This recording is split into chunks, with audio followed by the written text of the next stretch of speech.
the alphabet, so I could put you on your secret. No, I be mommy diabetes.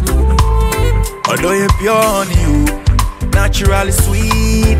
We're here again. It's always a pleasure talking entertainment with you. Today, I have one of Ghana's greatest music experts. Yes, here to talk entertainment. We've had him on the show before. He spoke about his album. Now the album is ready. It's all out there, doing so well across Africa and the rest of the world. And of course, he's here to talk about the album and more. I'm talking about the Untamed, the person who can never be tamed. Yes, I'm talking about Brahima. That's what I call him, Samini. Or, well, for the kids out there who know him as Batman, Batman is here. We've moved from Batman long time ago. When a kid asks you whether you could fly. So I was listening to that interview you had with Becky. Yeah. You mentioned the fact that Mobile Award was like the biggest thing that has ever happened to your music career. That was the biggest moment. Okay. Yeah, and I will forever remember that as, you know, a huge moment for me because I was really young at that time and I had just done 2 albums. I was on my 2nd album really, so it was overwhelming for me. And I remember the feeling. I just couldn't believe it, and it gave me a wake-up call really to start working with the mindset that the international world is watching. So everything you're doing has to be top-notch and beyond. Because, yeah, you don't have to be caught slipping as, you know. Yeah. From 2006 to 2019, you've come a long way. You've won lots of awards, produced quality songs, produced so many albums. Now we're Untamed. We are on the Untamed album. You released on Untamed somewhere last year. Yeah, on my birthday. You took it all over the world. I remember how, you know, Untamed took over Ghana. Let's talk about when you went to the US with Untamed. How was the reception? You had an interview, Voice of America. You had a launch there as well. Tell me all about the experience. It was a good one indeed. It was an inspiration to take the music out there to the world and see how people's reaction gets when you actually bring it to the forefront, because we're entertaining Africans in Africa, but when you travel out there, you expect to get people from where you're going to come out in their numbers to experience you. So Seattle was a nice experience because we did the event at the Seattle International Museum. Okay. You know, and so it has over 7,000 people or 700? It was 700 people. 700 people almost, in attendance. Yeah, over 700 people. And these were, you know, a good mix of people with just about 20% African. So it was quite a blend that I was pleased to have so that I can, you know, share my art form with, and then they can take to the rest of the world, because we are looking at reaching out to the world. Yeah, so generally, how is the Untamed album doing? Obviously, I mean, I know that here in Ghana has done pretty great, good stuff here in Ghana, but you took it outside the country. So I'm forced to ask how, you know, it's doing. Well, so far it's been great. I mean, Reggaeville nominated it for Album of the Year category, yes. and we got to win that. Yes. And that was like a huge sign, because I released in December and I went against albums that had come out 6 months prior to me, some even older, and to have come out to be the winner was like huge for me, because I want this album to get to a certain level. I want this album to reach far and wide, because this is me and this is my first strictly reggae album. You know, I am a reggae artist from Ghana. I haven't been comfortable enough to do pure reggae throughout my career till now. So I have been building myself up for this moment where I will be able to put together a reggae catalog and put it out there for people to enjoy that side of me. So for what the album is doing, I'm really grateful, and I'm excited for even more, because I can see the future really bright for this. Is it getting you the revenue that you think you deserve? Getting you more shows to play? Because everything is online now. Music sales is digital. So if your fan base is global, you have people buying your music from all over the world. And it's been just, well, I released on my birthday in December, on December 22nd, and we're in March now. It's been 3 months and it's sold. Sold, yeah, I can see, because the Billboard reggae charts has to do with sales and other things as well. And we debuted on number 8, right in the first week. So, and then we also came on the iTunes charts as well. Number 7 on the US charts, number 3 on the world chart. Sure. And all that is sales. It has to do with how much it's been downloaded. So I must say, we're grateful for what's happening, and we're looking for more. Which one is your favorite song on that album? Don't say my own, because it's my favorite. Yeah, you can keep it. You can keep it. I can. My favorite. My favorite is Mokbiera, because my dad wrote it. Okay. And it's in my dialect, and I have a special connection with it because I know where my story started from, and I know the relationship between me and my dad when I started music, and I know how me and him are now. I know what inspired me changing my name to Samini, so he would know that I brought the name out and far. Yeah. So now if I have an album and I can boast of a track written by Mr. Samini himself, that's like my track, you know. Besides that, this is the year of return, and the track talks about homecoming. Yeah. It's a track that talks about the traveler and the fact that home people have to embrace the traveler regardless of whatever he brings, whether a box of gold or empty hands. The mere fact that a traveler has decided to return home should be good enough reason for home people to always embrace you. Yeah, so I think I'm being forced to do an English version of that song pretty soon. You actually went home. Yes, I saw the introduction to the Untamed, the whole Untamed album. The intro there. So I just want to understand the whole concept. There was a woman sitting down, talking in your local dialect, and then I saw you crowning, all the fugu and stuff. Can you tell us? Yeah, that's just us, representing the Africanness. We're trying to show people our roots, and what the woman was doing was just the same, how traditional people connect with, the Supreme Being through ways of understanding science and stuff. So she was just speaking wealth into me. She was speaking strength, power, and wisdom and success into me. And she was also talking about how, because of the kind of heart I come with and how I like to help people, I am just destined to just keep moving. And what that woman said, I didn't write. I wasn't even there when they shot that side of the video. Okay. So when I watched it, I felt it was quite powerful because she was speaking in my parents' dialect, a dialect that I understand, and what she was saying sounded like she wanted to tell me that herself. Okay. And it was recorded live and it was in the video, and all that made it so cultural and special. That intro opened the way for this album. Congratulations on the album.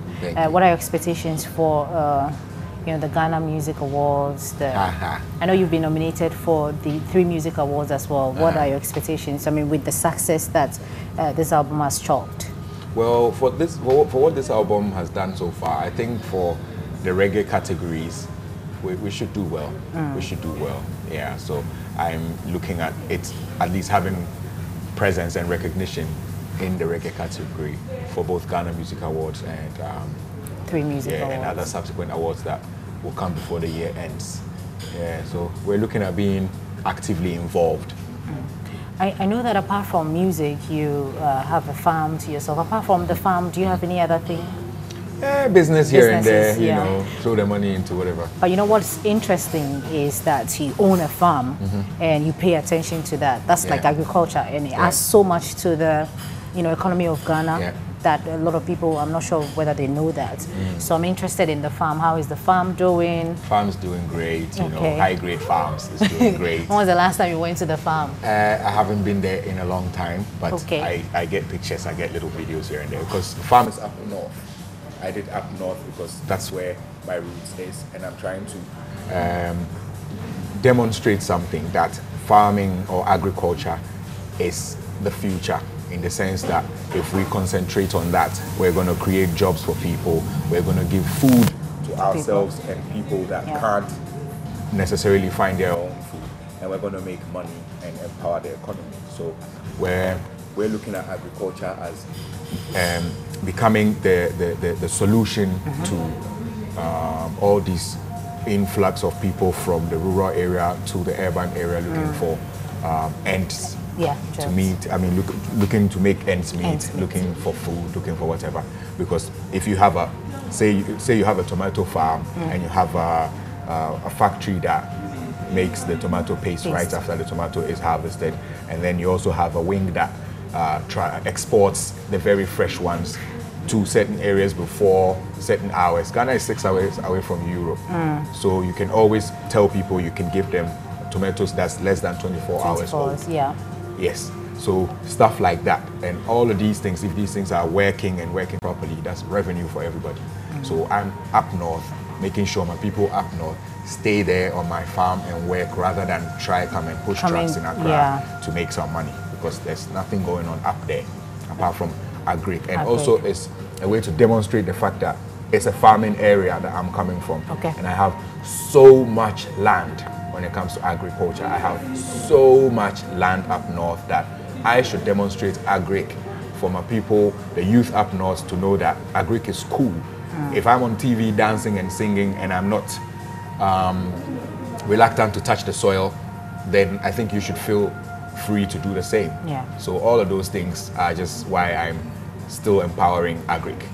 But what do you make of the economy? The CD has gone really down now. I heard, because you're a businessman. I heard somebody on radio calling from abroad saying when the CD goes down, it's good for them abroad, because when they send just a few dollars, it becomes so much CDs, and we're happy.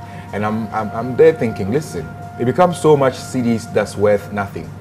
Okay, it's worth the same little $20 that you sent. Don't think because your $20 has become maybe 200 CDs instead of 100 CDs, so it is worth $40. It is worth 20, the same 20 you're sending. So we are here trying to figure out how it moved from 1:1 to 1:. It's almost what, 6 CDs now. And then the pound is 7 something. It's crazy. So I think that the people that are in position to make sure the economy is solid have to be called and brought to answer these questions. And if people don't know what they're doing, then there has to be a shake-up for the competent people to be put into the right offices, so that those who know the mathematics that you have to do to make sure that the city doesn't get, rinsed like it's happening, then those people sit down properly, because it is affecting everybody.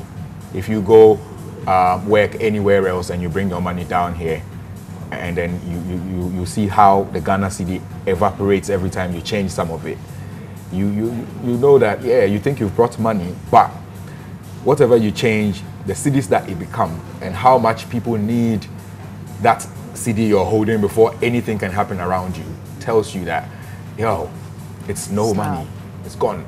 So something has to be done.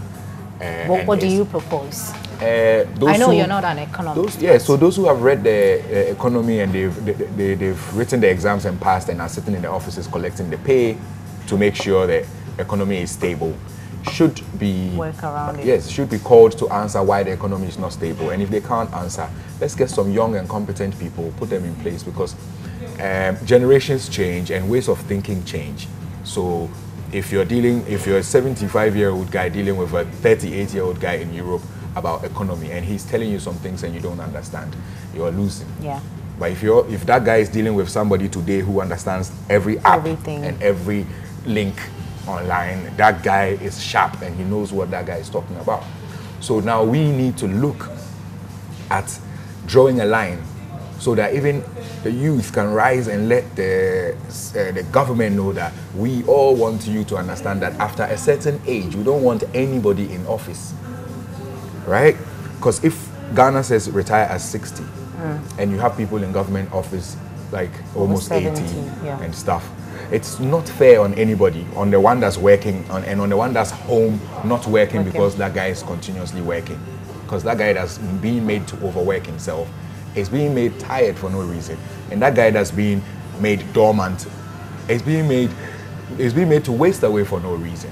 So there needs to be a balance here. Let's look at what's happening internationally and see how we can balance ourselves, because it doesn't make sense when you have old and tired, sleepy people in offices that aren't working. So it makes it slow when they are meant to meet their, counterparts on the world level who are up to date and on the top pace with whatever they're doing.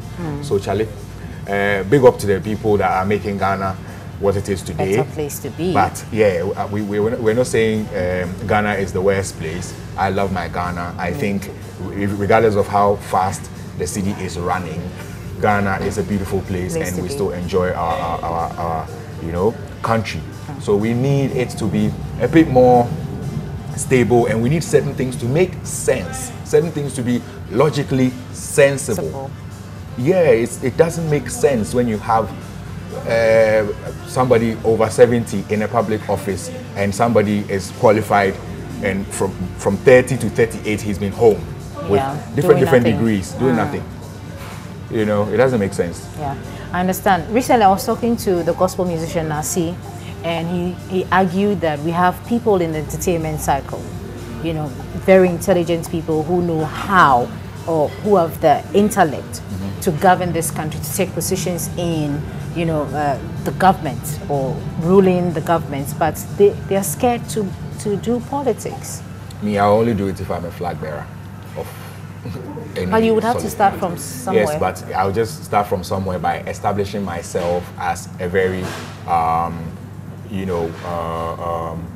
organized person that can do a job if you put him there. A lot of the entertainment industry people shy away from politics. What's the problem with that? I don't blame them, because politics is a very, very, very excuse my word, but it's a very, very dirty game. So you have to be prepared to be on one side or the other the moment you stick your neck out as a politician. So an entertainer has to appeal to everybody at the same time. So it's difficult for an entertainer to now decide, okay, I am a politician and I belong to these people, because politics is a very sensitive thing. And when it comes to matters of the economy and matters of people's existence, people's day-to-day livelihoods, and who is making it work and who is not making it work, you, the public figure, has to be careful who you're representing and who you're trying to tell the country that is legit for them, regardless of how much you're getting for your personal pocket. Because you're meant to have everybody's interest, because everybody watches your movie, everybody is meant to love your movie, you're their person, everybody listens to your music, everybody's meant to feel you. So when you belong to one sect and it gets to election year and the heat time comes, and the part that you belong to unfortunately becomes a part that is telling the lie, and you are forced to go and defend the lie because you've chopped some monies along the line, then you see that you don't blame people when they look at you in public and shun you like, Charlie, yourself, you're not real. You're meant to stay real. So for a public person, politics, it's not the best, especially when you're in your peak season. I mean, when you are on your, when you're busy entertaining people. If you're retiring, that's okay. That's different. Then you can declare your political affiliation. You can declare where you are and what you're doing and whatever. Because your life doesn't depend on making everybody happy and trying to make everybody feel good. How about you, because you're a musician and this is what you do and you're very good at it, how about employing your services for, this political party? Not like you're following them or you're supporting them, but employing your services, which is singing, which is writing music for that particular party. Is that also a problem? When you do that, you've endorsed indirectly the political party and everything it stands for. and you are telling everybody that loves what you do to love that party. So love that party means love everything that party is saying and believe everything they're saying. Yes, because now you that are meant to be trusted are telling them that, oh, I'm with these people, they be cool. You know, me safe, you know, me safe. So the moment it becomes a lie to them, it's dangerous. So I look beyond that. I mean, I've had different political parties approach me on different levels, but I like to stay neutral. So I have nothing against anybody that wants to declare their political affiliation, but there's a price to pay. Okay. And I'm not ready to pay that yet. How was your 2018? I know that the latter part of 2018, which, you know, chronicled your release of your album and everything. Relaunch of Samini Fest and all of that. Yeah, we took a year break and then we came back, did Oxford Street. It was lovely. You know, 2018 was a good one because I released the album in 2018 like I wanted to, and most of the work was done in 2018 and the parts of 2017 as well. So we also did a lot of appearances during the December season, a lot of corporate appearances, and you know, it was quite busy 2018. Your but it was a good one. Your expectations for 2019, we're just 3 months into the year, so obviously we still have lots of months ahead of us. Any plans? Are you planning to release an album very soon? No, I would like the fans to absorb this album for some time, so it will take a good while because this is a 22-track album. So 2019, well, Ghana Music Awards is going to be exciting. It's been 20 years and some of us have seen our entire career within that period, and it's amazing to still be here and still be part of the top names that would be mentioned on the night. So I can't wait to see how glamorous and how exciting and lit the 20th anniversary is going to be, because I believe it's a platform that we're going to get to celebrate certain people that have happened within the 20-year period. Some of them happened a bang and then they just disappeared. Yes, but they all happened within that 20-year period. They were all part of how exciting that 20 years got. And I think I'm looking forward to a wonderful experience. You think you have to be celebrated? I am going to be celebrated. Oh, you got to be celebrated. I know, right? Really? Can I blow my own horn? It's okay. Sometimes we just have to do that. Know, I'm sitting, no, when you were talking, I'm like, oh God, just keep talking. But you gotta be celebrated. How many years? Oh, imagine how many times have you interviewed You know, me? I'm so. Well, we can't do this on television, but you know, let me just say this quickly. You grow on this TV. I know. Yes. So I was watching your video. That the one you got the mobile awards. So I was watching it this I think just this afternoon, and then I'm like, oh, I called everybody in the office. I'm like, look at Samin, press Samin. No, you know the way you. I mean, it's been how many? You were 26 or 24 years at the time, and they made the feeling. I could just feel it. So I'm thinking. Crazy. So from that time till 2019, you gotta be celebrated. You should be given something. Like, do you think you should be given a car or something? We can tell them what you want. I'm just, like I'm saying, I'm just there to enjoy myself, and I look forward to a very exciting experience.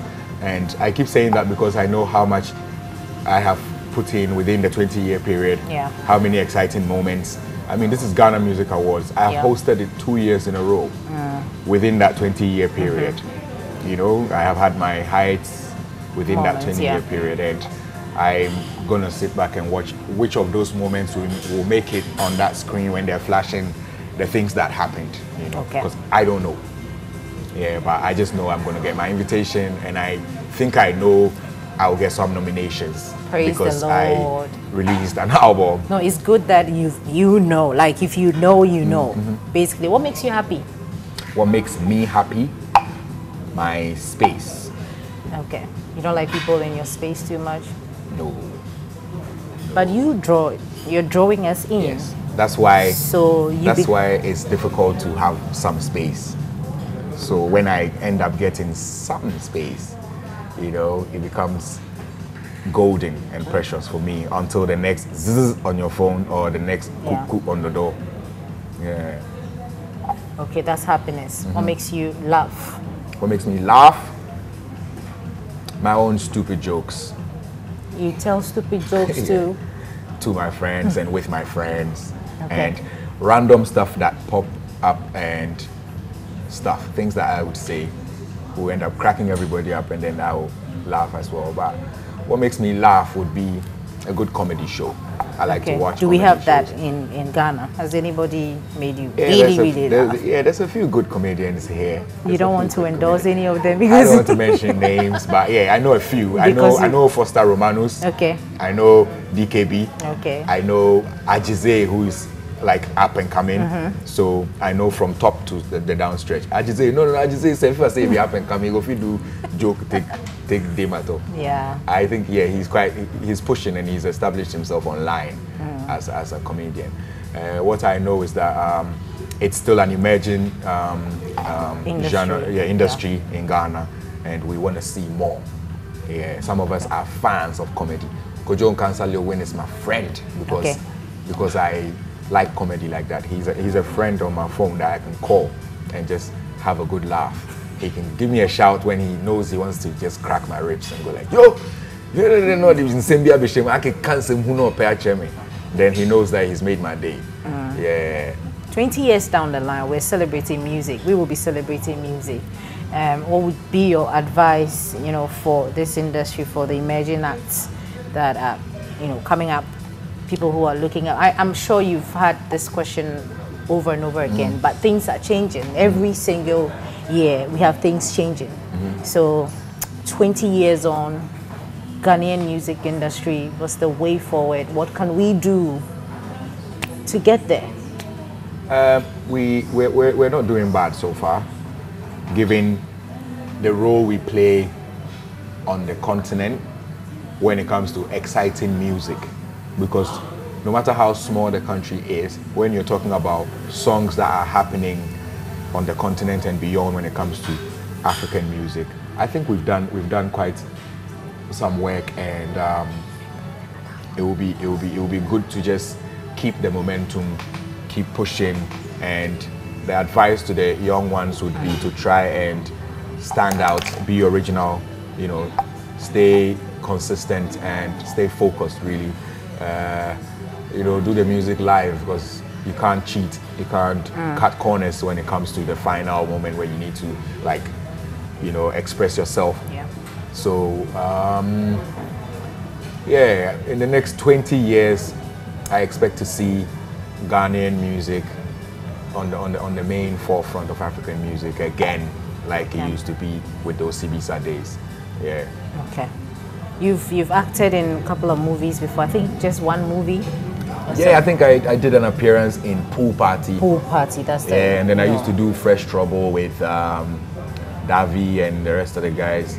What happened to your acting career? I don't have an acting career. Well, are you not looking forward to? I went to have fun on set. But I mean, it was good. Yeah, it was good. I mean, we had Yvonne Nelson on set. I was playing Majid. alongside Yvonne Nelson. Majid as well was part of the movie. Yeah, it was a good one. I had fun, you know. I just went on there because the director thought that I could play that role. But you don't have plans of, you know, doing. It's too tedious. I have plans of writing and directing. Movies.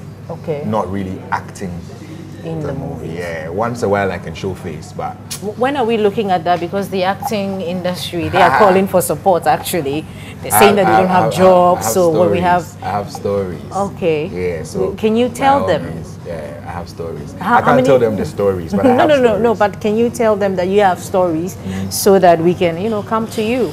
For me to sell my stories. Exactly. No. Because my stories are my property. Or you can produce the movies. Them, and then I'll cast people, and then eventually people will get work, and then we will have series, films, whatever. But yeah, because I have high grade films which we don't talk about, but it's registered and it's there. Okay, and we're looking forward to that happening when? I'm still on stage, Charlie. It's a plan, but yeah. as I speak, it's not a priority. It's not on the list. Yeah, it's not on the list. Stay away from little groups and little gatherings of guys in the aim of whatever it is that you want to do. Because when the police come, they are coming for those little gatherings of people. You're going to end up arrested and you can't explain yourself. So please, if you don't belong there, don't go there. If you're not part of it, don't go there. When it's time to vote, go and queue, vote. Go home, watch TV. That's where everything else is collated. Your polling station is not the only place where they count results. So that place cannot determine anything. You know, so when you go there and you think, what is happening here? We're going to fight and die here. There's plenty other places that the same thing is happening. That if you had gone home to watch TV, maybe you would have calmed down. I'm talking little groups that they would find names and titles for. If you don't go roam about for there, you know, go end up in any trouble. I beg you guys. Achie.